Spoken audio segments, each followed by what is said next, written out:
क्या आपको ऐसा आपका बेटा औरंगजेब जैसा चाहिए क्या, जिसने अपने सगे भाई की गर्दन को काटकर अपने बाप के सामने थाली में भेज दिया?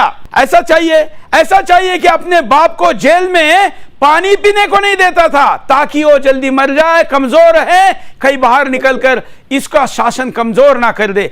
ऐसा बेटा चाहिए? या ऐसा बेटा चाहिए कि केवल इच्छा मालूम हुई मां की, सौतेली मां की, तो वन में निकल पड़े 14 वर्षों के लिए? ऐसा बेटा चाहिए? अगर वृद्धाश्रमों में नहीं जाना है तो बेटा राम जैसा होना चाहिए, यह भी बताया जाए। इसीलिए हमने ये कोशिश की है कि बच्चे श्री राम को पढ़ें। और मैं ये कह रहा हूं कि इस्लाम में जबान का बहुत बड़ा, तो इस कौल का, इस जबान की बहुत बड़ी वैल्यू है, और ये वैल्यू हमें श्री राम से भी सीखने के लिए मिलती है। रघुकुल रीत सदा चली आई, प्राण जाए पर वचन ना जाए।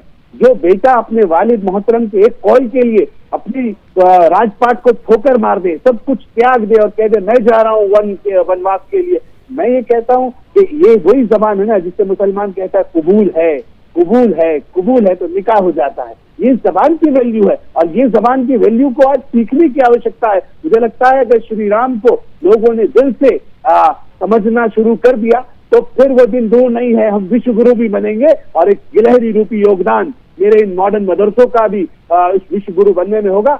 हम एक ईमानदार कोशिश समाज में बदलाव के लिए कर रहे हैं। मुझे उम्मीद है जो लोग हमसे नाराज हैं वो हमारी जब भावनाओं को समझेंगे तो साथ आएंगे, हम एक बेहतर भारत बनाएंगे। क्योंकि जो 70-75 वर्षों में जो हाल मेरे मदरसों का हुआ है कि एक भाषा, एक धर्म तक सीमित करके, और जिस तरह से उनका नुकसान हुआ है, मुझे लगता है अगर सही इस चीजों को समझ के पढ़ेंगे, अपने बड़ों को, अपने पुरखों को आदर सम्मान दे के आगे बढ़ेंगे, तो मुझे लगता है कि आने वाले जब बढ़ता हुआ भारत होगा उसमें इनका भी योगदान होगा। और अगर इसी तरह से नेगेटिव पॉलिटिक्स करते रहे तो जो हालात हैं, हालात इनसे और बदतर